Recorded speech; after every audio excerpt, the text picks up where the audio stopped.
Hello and welcome on my YouTube channel. This is a short disclaimer. All information provided on this channel is intended for educational and informational purposes only. It is not the trade recommendation. This video presents crisis statistics using data obtained through the US Recession Finder indicator. We have chosen this tool for several reasons related to the limitation of NBER and the advantages of US Recession Finder indicator. What limitation NBER have? Publication delay. NBER announced the beginning and the end of recession retroactively, which can occur several months after the actual event. Binary approach. NBER operates with only two states. Either the economy is in a recession or it is not. This approach does not capture intermediate stage of economic fluctuations. Not always accurate boundary definition. An example is 2001, when NBER did not accurately determine the recession period. And the US Recession Finder indicator have some advantages if comparing with NBER reports. First of all, no delays. US Recession Finder indicator works in real time, analyzing fundamental reports as they are released. This applies to both the start and the end of the recession. Sometimes US Recession Finder data can even surpass NBER in accuracy, as was the case in 2001 year. Broader range of economic states. Recession soon, marked as orange zone on the chart screen. A preparatory stage indicating the approach of an inevitable recession, the point of no return. Recession start, red zone. The beginning of the active phase of the recession, when the economic downturn becomes apparent and the sharp declines begin, or will begin soon. A recession end, the end of the recession when the economy hit the bottom and the recovery begins. And the statistic about phase duration. It better show on the chart screen. So in this table you can see all statistics for all recession starts from 1972 year. You can see the duration of the orange zone, the red zone, orange plus red zone. Also official data from NBER about duration of the recessions, and maximum drop down from the top to the bottom in every recession period. Also it have averages for all periods, averages for last 3 recessions periods. Recession soon, it's orange zone. The average duration of the orange zone for the entire period is 405 days. Over the last 3 recessions, this period averaged 409 days, close to overall average. However, in some cases, such as 2008, the duration of the orange zone was significantly longer, 539 days, indicating that the yield curve inversion is not always a quick predictor of a recession. In 2024, the orange zone lasted 693 days, the longest since 1972. As you can see on the chart, this orange zone is the longest if compared to all recession periods. 2020, 2008, 2000, very short zone.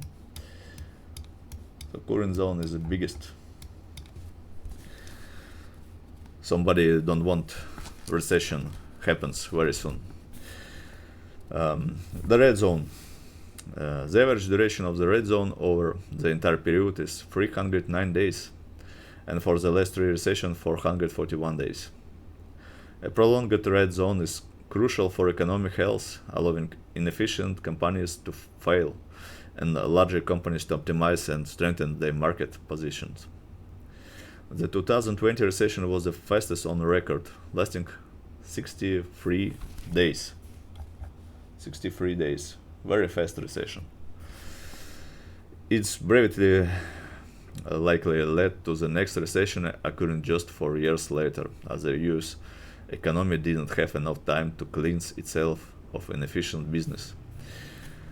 Total duration, it's orange plus red zones.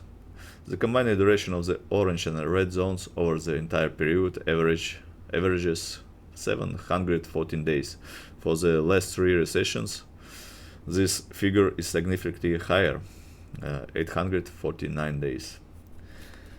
S&P 500 index decline magnitude. On this table, it's this column, fall in percent. The average index decline for the entire period is 37.5%, but over the last 3 recessions, this figure increased to 47.6%. Recent recessions have been accompanied by more significant declines. In 2008, the declines reached 57.16%, the largest among all the considering recessions from 1972 year. Relationship between phase duration and decline magnitude.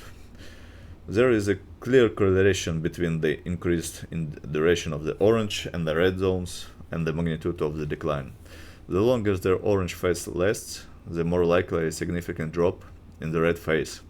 This was evident in 2008 when the orange zone lasted 539 days and the red zones 518 days, leading to a 57% drop. NBER as a recession marker. NBER shows the difference in days between the start of the recession and when it's officially confirmed by the National Bureau of Economic Research. The average delay over the entire period is 323 days, and for the last 3 recessions, 287 days. This statistic you can see in this column. It shows duration of this zone that officially published in NBER reports. It's significantly less than US Recession Finder indicator marked.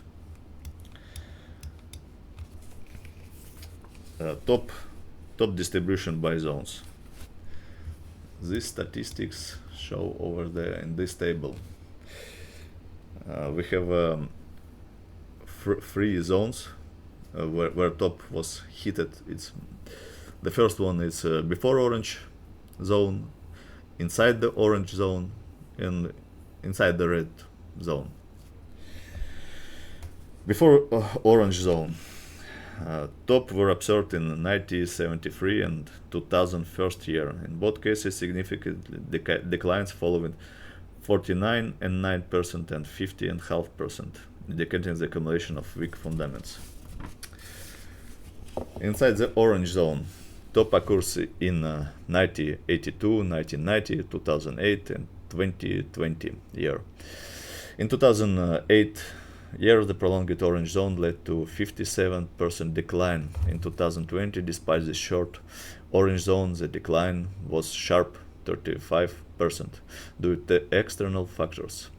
Tops within the orange zone are the most common scenario in the most recessions. As you can see, it happens more often than other scenarios. Key takeaways. Tops before the orange zone often lead to significant declines. Tops within the orange zone are the most common recession scenario. Tops in the red zone are rare, occurring in 1918 and now in 2024. As you can see, currently we have a red zone and we have a top, or not top yet. Maybe it go a little bit higher and make a new top, but it happens inside the red zones, not in the orange zone and not before orange zone. This is historical high for S&P currently now. And in conclusion, I hope this information was useful to you. I have I have a lot of years of experience in programming, and I'm currently focused on developing trading systems, robots, strategies, and indicators for automating trading process. If you need a reliable solution for automating trading on platforms like TradingView and TradeStation, feel free to contact me, and together we will turn your ideas into an efficient trading tool. I hope this video will be helpful for you.